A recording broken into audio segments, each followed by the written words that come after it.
ఓం శ్రీ మహాగణాధిపతయ నమః. వాగర్ధ వివసంపృక్తో వాగర్ధ ప్రతిపత్తయే జగతః పితరౌ వందే పార్వతీ పరమేశ్వరు.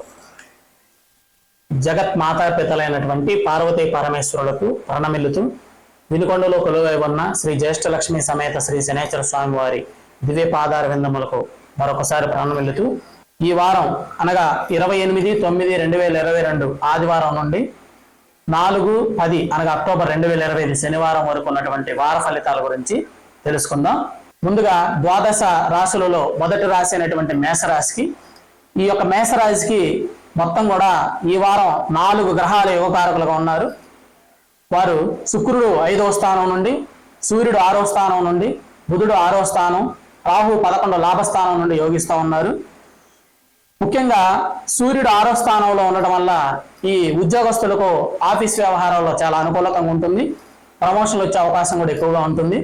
అంతేకాకుండా వ్యవసాయ రంగంలో ఉన్నటువంటి రైతులకు కూడా ఈ వారం రోజులు కూడా అనుకూలంగా ఉంది. బుధుడు 6వ స్థానంలో ఉండటం వల్ల కూడా ఈ యొక్క విద్యార్థులకు అనుకూలంగా ఉంది. అంతేకాకుండా నిరుద్యోగులకు కూడా ఈ వారం చాలా అనుకూలంగా ఉంది. కుజుడు 7వ స్థానంలో ఉండటం వల్ల దాంపత్య జీవితంలో సమస్యలు ఉంటాయి. 7వ స్థానం కలత్ర స్థానం కాబట్టి భార్యాభర్తల మధ్య కొంత అనైక్యత ఏర్పడేటువంటి అవకాశం కూడా ఎక్కువగా కనపడుతుంది.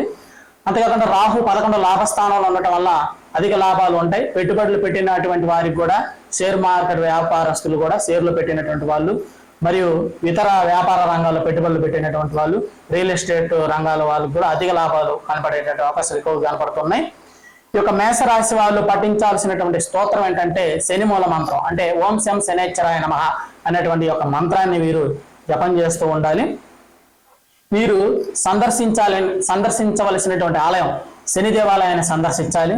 వీరు దానాలు, నల్ల నువ్వుల్ని 1 కేజీ బోను ఈ యొక్క నలుపు వస్త్రంలో కట్టి యొక్క ఆలయంలో ఉన్నటువంటి అర్చకుడికి వీరు దానంగా సమర్పించాలి. ఈ మేషరాశి వారికి అదృష్ట సంఖ్య ఈ వారం 2గా చెప్పబడింది అనమాట. ఇక ద్వాదశ రాశుల్లో 2వ రాశి అయినటువంటి వృషభ రాశి గురించి తెలియజేసుకుందాం. ఈ వృషభ రాశి వారికి మొత్తం కూడా ఈ వారం 4 గ్రహాలు యోగకారకులుగా ఉన్నారు. వారు గురువు 2వ స్థానంలో, శుక్రుడు 4వ స్థానంలో, కుజుడు 6వ స్థానంలో, శని 11వ స్థానం లాభస్థానంలో ఉండి యోగిస్తూ ఉన్నారు. అంటే వీరికి రవి బుధుల బలం తక్కువగా ఉంది కాబట్టి నిరుద్యోగులకి కొంచెం నిరుద్యోగ సమస్యలు, కొంచెం నిరుద్యోగం అంటే ప్రైవేట్ పరంగా ఉన్నటువంటి ఉద్యోగస్తులకు కొంచెం ఆదాయ వనరులు తక్కువగా రావడం అనేటువంటి అవకాశాలు ఉన్నాయి. అంతేకాకుండా విద్యార్థులకు కూడా చాలా ఇబ్బందికరంగా కూడా కనపడుతూ ఉంది. వీరు జ్ఞాపక శక్తిని కోల్పోవటం, వీరు చదువుకున్నటువంటి ప్రశ్నలు పరీక్షలు గుర్తుకు రాకుండా ఉండటం, ఇటువంటివి కూడా కలుగుతూ ఉంటాయి. ఇక కుజుడు 6వ స్థానంలో ఉన్నాడు కాబట్టి, కుజుడు భౌముడు కాబట్టి, భూములకు సంబంధించినటువంటి గ్రహం కాబట్టి వీరు ఆస్తులు కొనుగోలు విషయంలో, అమ్మకాల విషయంలో చాలా లాభదాయకంగా ఉంది. ఇక శుక్రుడు 4వ స్థానంలో ఉండటం వల్ల భార్యాభర్తల మధ్య సఖ్యత ఉంటుంది. వివాహం చేసుకున్నటువంటి వారికి చాలా బాగుంది. వివాహం కానటువంటి వారికి కూడా ఈ యొక్క వారం రోజులు వివాహాలు కుదిరేటువంటి అవకాశం కూడా ఎక్కువగా కనపడుతున్నాయి ఈ వృషభ రాశి వారికి.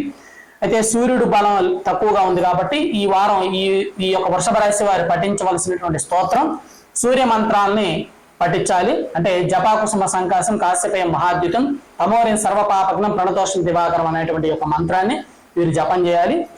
ఈ వృషభ రాశి వాళ్ళు సందర్శన చేయాల్సినటువంటి ఆలయం ఏంటంటే నవగ్రహ దేవాలయం అండి. వీరు సమర్పించాల్సినటువంటి దానాలు గోధుమలు 1 కేజీ బావు సమర్పించాలి. వీరికి అదృష్ట సంఖ్య 4గా చెప్పబడింది. తర్వాత ద్వాదశ రాశుల్లో 3వ రాశి అయినటువంటి మిథున రాశి గురించి తెలియజేసుకుందాం. మిథున రాశి వాళ్ళకి మొత్తంగా చూసుకున్నట్లయితే ఈ వారం 4 గ్రహాలు యోగకారకులుగా ఉన్నారు.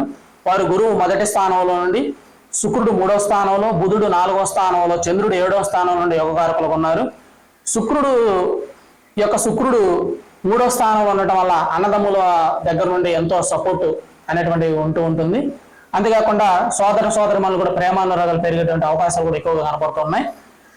సూర్యుడు 4వ స్థానంలో నుండి యోగించడం లేదు కాబట్టి వీరికి తండ్రి బంధువుల నుంచి కొంచెం సమస్యలు వచ్చేటువంటి అవకాశం కూడా ఎక్కువగా కనపడుతుంది. వ్యవసాయ రంగం రైతులు వారికి మాత్రం ఈ యొక్క వారం రోజులు వ్యతిరేకంగా కనపడుతూ ఉంది. బుధుడు 4వ స్థానంలో ఉండడం వల్ల విద్యార్థులకు ఇప్పుడు అనుకూలంగా ఉంది.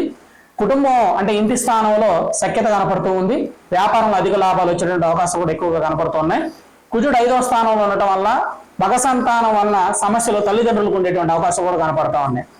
అయితే ఈ మిథున రాశి వారు పఠించవలసినటువంటి స్తోత్రం ఏంటంటే సుబ్రహ్మణ్య స్వామి అష్టోత్తరాన్ని వీరు పఠించాలి.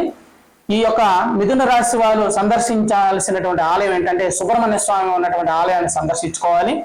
వీరు సమర్పించాల్సినటువంటి దానాలు కందులు 1 కేజీ ఈ యొక్క ఎరుపు వస్త్రంలో మూట కట్టేసి అక్కడ ఉన్నటువంటి ఆలయ అర్చకుడికి దానంగా సమర్పించాలి. వీరికి ఈ వారం అదృష్ట సంఖ్య 3గా చెప్పబడింది. రాశిలో 4వ రాశి అయినటువంటి కర్కాటక రాశి గురించి తెలియజేసుకున్నాం. కర్కాటక రాశి వారికి 3 గ్రహాలు యోగకారకులుగా ఉన్నారు ఈ వారం.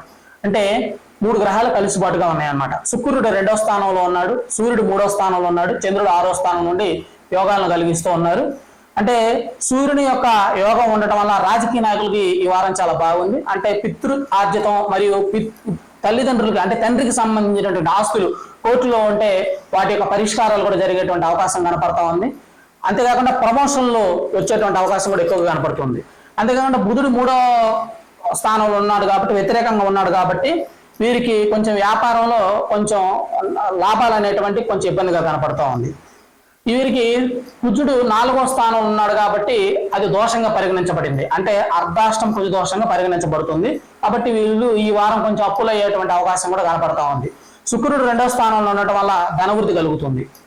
వీరు పఠించాల్సినటువంటి స్తోత్రం భూమ్ బుధాయ నమః అనేటువంటి ఒక మంత్రాన్ని పఠించాలి. ఇక కర్కాటక రాశి వారు ఈ వారం సందర్శించాల్సినటువంటి ఆలయం ఏంటంటే వెంకటేశ్వర స్వామి ఆలయాన్ని సందర్శించాలి. ఇక కర్కాటక రాశి వారు చేయవలసిన దానాలు పెసలు 1 కేజీ ఆకుపచ్చ వస్త్రంలో మూట కట్టేసి అక్కడ ఉన్నటువంటి ఆలయ అర్చకుడికి మీరు దానంగా సమర్పించండి. ఈ యొక్క కర్కాటక రాశి వారికి ఈ వారం కలిసి వచ్చేటువంటి అదృష్ట సంఖ్య 4. ఇక ద్వాదశ రాశుల్లో 5వ రాశి అయినటువంటి సింహరాశి గురించి తెలియజేసుకుందాం. ఇక్కడ సింహరాశి వారికి మొత్తం కూడా 4 గ్రహాలు యోగకారకులుగా ఉంది. శుక్రుడు 1వ స్థానంలో నుంచి, బుధుడు 2వ స్థానంలో నుండి, కుజుడు 3వ స్థానం, గురువు లాభస్థానం నుండి వీరికి యోగకారకులుగా ఉన్నారు. సూర్యుడు 2వ స్థానంలో ఉన్నాడు కాబట్టి యోగం అయితే లేదు. ఉన్నతాధికారులతో సమస్యలు, ఉద్యోగంలో వారు చేసేటువంటి ఉద్యోగంలో కూడా సమస్యలు, తలకాయ నొప్పులు, తలనొప్పులు వచ్చేటువంటి అవకాశం ఎక్కువగా కనపడుతుంది. అంతేకాకుండా తండ్రి వైపు ఉన్నటువంటి బంధువుల నుంచి ఈ ఆస్తి విషయాల్లో గొడవలు వచ్చేటువంటి అవకాశం కూడా కనపడుతుంది. బుధుడు 2వ స్థానంలో ఉండటం వల్ల విద్యార్థులకు విద్య పరంగా కూడా పరంగా కూడా చాలా బాగుంది. ఉద్యోగస్తులకు ప్రమోషన్ వచ్చేటువంటి అవకాశం కూడా కనపడుతూ ఉంది. కుజుడు 3వ స్థానంలో ఉండటం వల్ల యోగిస్తూ ఉన్నాడు. ఆస్తి కొనుగోలు కానీ, భూ కొనుగోలు కానీ, అమ్మకాలు కానీ ఇవన్నీ కూడా లాభదాయకంగా ఉన్నాయి. శుక్రుడు 1వ స్థానంలో ఉండటం వల్ల విలాసవంతమైనటువంటి జీవితాలకి వీరు ఈ వారం చాలా విలాసవంతమైన జీవితాన్ని, మంచి తిండి తినటం, మంచి తీర్థయాత్ర సందర్శన చేసుకోవటం ఇవన్నీ కూడా చేసేటువంటి అవకాశం కనపడతా ఉంది. అయితే ఈ యొక్క సింహరాశి వాళ్ళు పఠించాల్సినటువంటి స్తోత్రం ఏంటంటే సూర్య ధ్యాన శ్లోకం అనమాట. అంటే జపాకుసుమ సంకాసం కాశ్యపేయం మహాద్యుతం తమోరిన్ సర్వపాపగ్నం ప్రణతోష్మి దివాకరం అనేటువంటి మంత్రాన్ని ప్రతిరోజు కూడా 6 సార్లు క్రమం తప్పకుండా పఠించినట్లయితే వీరికి సూర్యుడు గ్రహం వల్ల వచ్చేటువంటి ఇబ్బందులు తొలగిపోతాయి అన్నమాట. అయితే వీరు సందర్శించాల్సినటువంటి ఆలయం నవగ్రహ దేవాలయం. దానాలు వచ్చేసరికి గోధుమలు 1 కేజీ వీరు ఈ యొక్క ఎరుపు వస్త్రంలో కట్టేసి అక్కడ ఉన్నటువంటి ఆలయ అర్చకుడికి సమర్పించండి. వీరికి అదృష్ట సంఖ్య ఏంటంటే ఈ సింహరాశి వాళ్ళకి 6. ఇక ద్వాదశ రాశుల్లో 6వ రాశి అయినటువంటి కన్యా రాశి గురించి ఇప్పుడు మనం తెలియజేసుకుందాం. కన్యా రాశి వారికి మొత్తంగా చూసుకున్నట్లయితే ఈ వారం 2 గ్రహాలు మాత్రమే యోగకారకులుగా ఉన్నారు. రాహు 6వ స్థానం నుండి, శుక్రుడు 12వ స్థానం నుండి యోగకారకులుగా ఉన్నారు. రవి బుధులు 1వ స్థానంలో ఉండటం వల్ల అంటే లగ్నంలో ఉండటం వల్ల వీరికి అనారోగ్య సమస్యలు ఉంటాయి. ఉద్యోగస్తులకి కొంచెం తలనొప్పులు వచ్చేటువంటి అవకాశం ఉంది. అంతేకాకుండా వారు చేసేటువంటి పనిలో కూడా ఇబ్బందులు ఎదురవుతూ ఉంటాయి. వ్యాపారంలో కూడా వ్యాపార రంగస్తుల్లో వారికి కూడా వ్యతిరేకత కనపడతా ఉంది. కుజుడు 2వ స్థానంలో ఉండటం వల్ల ఇంట బయట కొంచెం గొడవలు జరిగేటువంటి అవకాశాలు ఎక్కువగా కనపడుతున్నాయి. వీరు మాట్లాడేటువంటి మాటల విషయంలో కూడా ఆచిచూచి మాట్లాడాల్సినటువంటి అవసరం కూడా ఎక్కువగా ఉంది. ఎందుకంటే కొంచెం గొడవలు వచ్చే అవకాశం కనపడుతూ ఉంది. శుక్రుడు 12వ స్థానంలో ఉన్నాడు కాబట్టి కొంత యోగకారకం ఉన్నప్పటికి కూడా ఈ యొక్క వృధా ఖర్చులు అనేటువంటి ఎక్కువగా జరుగుతూ ఉంటాయి. కాబట్టి డబ్బు ఖర్చు పెట్టేటువంటి విషయంలో వీళ్ళు ఈ వారం చాలా జాగ్రత్తలు పాటించాల్సినటువంటి అవసరం ఎంతైనా ఉంది. ఈ యొక్క కన్యా రాశి వారు వీరు ముఖ్యంగా వీరికి దగ్గరగా చాలా వరకు కూడా వీరికి 6 గ్రహాలు యోగకారకంగా లేవు కాబట్టి మీరు కాలభైరవ అష్టకాన్ని అనేటువంటిది మీరు పఠించాలి. అంటే దేవరాజ సేవేమాని అనేటువంటి మంత్రం ఉంది కదా, అది అష్టకం ఉంది, అది ప్రతిరోజు పఠిస్తుంటే మంచిది. వీరు ఆలయ సందర్శన అంటే తామస దేవత అయినటువంటి శనిదేవుని యొక్క ఆలయాన్ని సందర్శించి శనిదేవుడికి అభిషేకం నిర్వర్తించుకోవాలి. వీరు దానాలు గోధుమలు, పెసలు, కందులు 1 కేజీ చొప్పున దానంగా సమర్పించాలి. వీరికి అదృష్ట సంఖ్య వచ్చేసరికి 6గా చెప్పబడింది అనమాట. ఇక ద్వాదశ రాశుల్లో 7వ రాశి అయినటువంటి తులారాశి గురించి తెలుసుకుందాం. తులారాశి వాళ్ళకి మొత్తంగా చూసుకున్నట్లయితే 5 గ్రహాలు యోగకారకులుగా ఉన్నారు. చంద్రుడు 3వ స్థానం నుండి, శని 6వ స్థానం నుండి, గురువు 9 భాగ్యస్థానం నుండి, కేతువు శుక్రుడు లాభస్థానం నుండి యోగకారకులుగా ఉన్నారు. సూర్యుడు బుధుడు మాత్రం వ్యయస్థానంలో ఉండటం వల్ల విద్యార్థులకు ఇబ్బంది, నిరుద్యోగులకు ఇబ్బంది, ఆఫీసు సమస్యలు, వ్యాపార సమస్యలుగా ఉన్నాయి. అయితే కుజుడు 1వ స్థానంలో ఉండటం వల్ల వీరు ఈ వారం కొంచెం శాంతంగా వ్యవహరించుకోవడానికి అవకాశం ఉంది. శుక్రుడు 11వ స్థానంలో ఉన్నాడు కాబట్టి లాభదాయకంగా ఉంటుంది, దాంపత్య జీవితం చాలా బాగుంటుంది. అంతేకాకుండా గురువు 9వ స్థానంలో భాగ్యస్థానంలో ఉండటం వల్ల కూడా వీరు కలిసి వచ్చేటువంటి అవకాశం ఎక్కువగా కనపడుతుంది. ఈ వారం తులారాశి వాళ్ళకి బాగా యోగదాయకంగా కనపడుతూ ఉంది. ఇక తులారాశి వాళ్ళు పఠించాల్సినటువంటి స్తోత్రం ఏంటంటే ప్రత్యంగిరాదేవి స్తోత్రం అన్నమాట. ఆలయ సందర్శన, నరసింహస్వామి ఆలయాన్ని వీరు సందర్శించాలి. ఈ తులారాశి వాళ్ళు చేయవలసిన దానాలు గోధుమలు, పెసలు, కందులు 1 కేజీ చొప్పున దానంగా సమర్పించాలి. అదృష్ట సంఖ్య వచ్చేసరికి 8 అన్నమాట. ఇక ద్వాదశ రాశుల్లో 8వ రాశి అయినటువంటి వృశ్చిక రాశి గురించి తెలుసుకుందాం. వీరికి 2 గ్రహాలు యోగకారకులుగా ఉన్నారు. సూర్యుడు బుధుడు లాభస్థానంలో ఉన్నారు. సూర్యుడు బుధుడు లాభస్థానంలో ఉండటం వల్ల వీరికి బుధాదిత్య యోగం అద్భుతంగా ఉంటుంది. విద్యార్థులకు, ఉద్యోగస్తులకు, వ్యాపారులకు ఈ యొక్క సమయం బాగా అనుకూలంగా ఉంది. అయితే కుజుడు 12వ స్థానంలో వ్యయస్థానంలో ఉండటం వల్ల భారీగా ఖర్చులు, శత్రుపీడ అనేటువంటిది ఉంటుంది. నరదిష్టిపీడ, నరఘోషపీడ అనేటువంటిది ఎక్కువగా ఉంటుంది. కాబట్టి ఈ యొక్క వృశ్చిక రాశి వారు ఈ పఠించాల్సినటువంటి స్తోత్రం ఏంటంటే కుజుని యొక్క స్తోత్రాలు, అంటే అంగారక స్తోత్రాలు, రుణ విమోచన అంగారక స్తోత్రం అవి వీళ్ళు జపం చేసుకోవాల్సి ఉంటుంది, పఠించాల్సి ఉంటుంది అనమాట. వీరు సందర్శించాల్సినటువంటి ఆలయం సుబ్రహ్మణ్య స్వామి ఆలయాన్ని సందర్శించాలి. వృశ్చిక రాశి వాళ్ళు ఈ యొక్క కందుల్ని 1 ఎరుపు వస్త్రంలో కట్టి 1 కేజీ అక్కడ ఉన్నటువంటి ఆలయ అర్చకుడికి మంగళవారం రోజున దానంగా సమర్పించాలి. ఈ యొక్క వృశ్చిక రాశి వారికి అదృష్ట సంఖ్య ఈ వారం 6. ఇక 9వ రాశి అయినటువంటి ధనురాశి గురించి చెప్పుకుందాం. ధనురాశి వారికి ఈ వారం చాలా చాలా చాలా చాలా బాగుంది. వీరికి మొత్తం కూడా 9 గ్రహాల్లో 6 గ్రహాలు యోగకారకులుగా ఉన్నారు. చంద్రుడు 1వ స్థానం నుండి, రాహు 3వ స్థానం నుండి, గురువు కలత్ర స్థానం నుండి, రవి బుధుడు ఈ యొక్క 10వ స్థానం నుండి, కుజుడు 11వ లాభస్థానం నుంచి ఉండటం వల్ల బాగా యోగిస్తా ఉంది. సూర్యుడు 10వ స్థానంలో ఉండటం వల్ల ఉద్యోగస్తులకు బాగుంది, వ్యాపారస్తులకు బాగుంది. అంతేకాకుండా విద్యార్థులు కూడా పోటీ పరీక్షల్లో ఉత్తీర్ణత అయినటువంటి అవకాశాలు కనపడుతున్నాయి. అంతేకాకుండా సంఘంలో మర్యాద, వ్యాపారస్తులు కూడా చాలా బాగుంది, విద్యార్థులకు అనుకూలంగా ఉంది. లాభస్థానంలో ఉన్న కుజుడు వలన భారీ కొనుగోళ్లు, అమ్మకాల్లో కూడా భారీగా లాభాలు వచ్చేటువంటి అవకాశం కూడా ఎక్కువగా కనపడుతుంది. అంతేకాకుండా సోదర భావం బాగా ఉంటుంది. సినిమా రంగం వాళ్ళు కూడా చాలా బాగుంది. ముఖ్యంగా ఈ ధనుర్ రాశి వాళ్ళకి ఈ వారం చాలా బాగుంది. అయితే వీరికి వచ్చేసరికి కేతువు పఠించాల్సిన స్తోత్రం, కేతు యొక్క ధ్యాన శ్లోకాన్ని పఠించుకుంటే సరిపోతుంది. అంటే పలాస పుష్ప సంకాశం, తారకాగ్రహం హస్తం, రౌద్రం రౌద్రాత్మకం ఘోరం తం కేతుం ప్రణమామ్యం అనేటువంటి యొక్క మంత్రాన్ని ధ్యానం చేసుకుంటే సరిపోతుంది. ఇక ఆలయ సందర్శన, నవగ్రహ దేవాలయాన్ని సందర్శించుకుంటే సరిపోతుంది. శనివారం రోజున వీరు చేయాల్సిన దానాలు ఉలవలు 1 కేజీ ఉలవలు దానం చేయాలి. వీరికి అదృష్ట సంఖ్య వచ్చేసరికి 7గా చెప్పబడింది. ఇక ద్వాదశ రాశుల్లో 10వ రాశి అయినటువంటి మకర రాశి గురించి మనం ఇప్పుడు తెలియజేసుకుందాం. మకర రాశి వారికి 2 గ్రహాలు యోగకారకులుగా ఉన్నారు. శని 3వ స్థానం నుండి, శుక్రుడు 8వ స్థానం నుండి యోగిస్తా ఉన్నారు. సూర్యుడు బుధుడు 9వ స్థానంలో వ్యతిరేకంగా ఉన్నారు కాబట్టి విద్యార్థులకు కానీ, ఉద్యోగులకు కానీ, వ్యాపారస్తులకు కానీ అనుకూలంగా లేదు.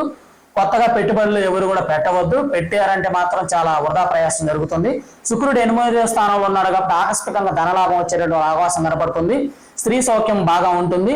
స్త్రీలు చేయి వ్యాపారాలలో కూడా అధిక లాభాలు కనబడుతుంటాయి. అంటే బోటికి కానీ, వీరికి వచ్చి ఎంబ్రాయిడింగ్ వర్క్స్ కానీ, స్త్రీలు పెట్టుకునేటువంటి వ్యాపార రంగాలు ఉంటాయి కదా, ఆ రంగాలు బాగా కలిసి వచ్చేటువంటి అవకాశం ఎక్కువగా కనపడుతుంది. మకర రాశి వాళ్ళు పఠించాల్సినటువంటి స్తోత్రం, అంటే బుధుడు అనుకూలంగా లేడు కాబట్టి ఓం నమో వెంకటేశాయ నమః అనే మంత్రాన్ని జపిస్తూ ఉండాలి. వీరు సందర్శించాల్సినటువంటి ఆలయం, విష్ణుదేవుని ఆలయాలు ఏవైనా కానీ సందర్శించుకోవాలి. దానాలు వచ్చేసరికి పెసలు 1 కేజీ ఒక పచ్చగుడ్డలో కట్టేసి అక్కడ ఉన్నటువంటి బ్రాహ్మణుడికి దానంగా చేయండి. అదృష్ట సంఖ్య వచ్చేసరికి 9. ఇక 11వ రాశి అయినటువంటి కుంభరాశి గురించి తెలియజేసుకున్నాం. కుంభరాశి వారికి మొత్తంగా ఈ వారం 3 గ్రహాల యోగకారకులుగా ఉన్నారు. గురువు 5వ స్థానం నుండి, బుధుడు 8, చంద్రుడు 10వ స్థానం నుంచి యోగిస్తా ఉన్నారు. సూర్యుడు 8వ స్థానంలో ఉన్నారు కాబట్టి అనారోగ్య సమస్యలు ఉంటాయి. అంతేకాకుండా వ్యవసాయ రంగంలో కూడా ఇబ్బందిగా కనపడుతుంది. పితృదేవతలకి సంబంధించినటువంటి ఇబ్బందులు కనపడతా ఉన్నాయి. అంటే తండ్రికి సంబంధించినటువంటి ఆస్తి విషయాలు కూడా వ్యతిరేక ఫలితాలు కనపడుతూ ఉన్నాయి. బుధుడు 8వ స్థానంలో ఉండటం వల్ల విద్యా, ఉద్యోగ, వ్యాపారంలో కూడా కొంచెం ఇబ్బందులు కనపడతా ఉన్నాయి. శని 2వ స్థానంలో కుటుంబ స్థానంలో ఉన్నాడు కాబట్టి, ధన స్థానంలో ఉన్నాడు కాబట్టి వీరికి ఆర్థికమైనటువంటి ఇబ్బందులు ఎక్కువగా కనపడుతూ ఉంటాయి. రియల్ ఎస్టేట్ సమస్యలు కూడా ఉన్నాయి. శుక్రుడు 7వ స్థానంలో ఉండటం వల్ల వ్యతిరేక ఫలితాలు అంటే భార్యాభర్తల మధ్య గొడవలు, చికాకులు, అనేకత వచ్చేటువంటి అవకాశం కూడా కనపడుతుంది కుంభరాశి వారికి. ఈ కుంభరాశి వారు పఠించాల్సినటువంటి స్తోత్రం వచ్చేసరికి ఓం శం శనేశ్వరాయ నమః అనే మంత్రాన్ని జపించాలి. కుంభరాశి వారు సందర్శించాల్సిన ఆలయం శని దేవాలయం. కుంభరాశి వారు సమర్పించాల్సిన దానాలు నల్ల నువ్వులు 1 కేజీ నల్ల వస్త్రంలో మూటగా కట్టేసి అక్కడ ఉన్నటువంటి అర్చకునికి సమర్పించాలి. అదృష్ట సంఖ్య వచ్చేసరికి 6. ద్వాదశ రాశుల్లో చివరి రాశి అయినటువంటి మీనరాశి గురించి ఇప్పుడు మనం తెలుసుకుందాం. మీనరాశి వారికి ఒకే ఒక గ్రహం యోగకారకులు ఉన్నారు. చంద్రుడు 10వ స్థానంలో నుండి. ఒక రకంగా చెప్పాలంటే మీనరాశి వారికి ఈ వారం గడ్డుకాలం అని చెప్పాలి. వీరికి గ్రహాల అనుకూలత అయితే లేదు. అంటే సూర్యుడు బుధుడు 7వ స్థానంలో వ్యతిరేకంగా ఉన్నారు కాబట్టి విద్యా రంగంలో కానీ, ఉద్యోగ రంగంలో కానీ, వ్యాపార రంగంలో వారికి వీరందరూ కూడా ఇబ్బందికరంగా ఉంది. ముఖ్యంగా జాయింట్ వ్యాపారాలు చేసేటువంటి వారికి చాలా ఇబ్బందిగా ఉంది. అంటే ఉమ్మడిగా కలిసి వ్యాపారం చేసుకుంటారు కదా, పెట్టుబడులు పెడతా ఉంటారు కదా, అలాంటి వాళ్ళకి చాలా ఇబ్బందిగా ఉంది. కుజుడు 8వ స్థానంలో ఉండటం వల్ల వాహన ప్రమాదాలు జరిగేటువంటి అవకాశాలు కనపడుతున్నాయి కాబట్టి ఆ వాహనంలో ప్రయాణించేటప్పుడు జాగ్రత్తలు తీసుకోవాలి. శని 1వ స్థానంలో ఉన్నాడు కాబట్టి తల బాగా నొప్పిగా ఉంటుంది. అంటే మైగ్రేషన్ అంటారు కదా, ఎప్పుడు తలనొప్పి వస్తూ పోతూ ఉంటుంది కదా, అలాంటివి ఉంటాయి. మానసికమైన సమస్యలు ఉంటాయి, ఆలోచన సమస్యలు ఉంటాయి, ఆరోగ్య సమస్యలు ఉంటాయి అన్నమాట. శుక్రుడు కూడా వ్యతిరేక ఫలితాలు ఇస్తూ ఉన్నాడు కాబట్టి వీరికి బాగలేదు కాబట్టి వీరు కూడా కాలభైరవాష్టకాన్ని జపిస్తూ శనిదేవుని యొక్క ఆలయాన్ని సందర్శించాలి. వీరు దానాలు వచ్చేసరికి నువ్వుల నూనెని వీరు 1 కేజీ బావుని కానీ 2.5 కేజీ కానీ అక్కడ శని దేవాలయంలో ఉన్నటువంటి ఆలయార్చకునికి సమర్పించాలి. వీరు వచ్చేసరికి అదృష్ట సంఖ్య 9గా చెప్పబడింది అనమాట. ఇవి ఈ యొక్క ద్వాదశ రాశి ఫలితాలు. కాబట్టి అందరికి కూడా నమస్కారాలు.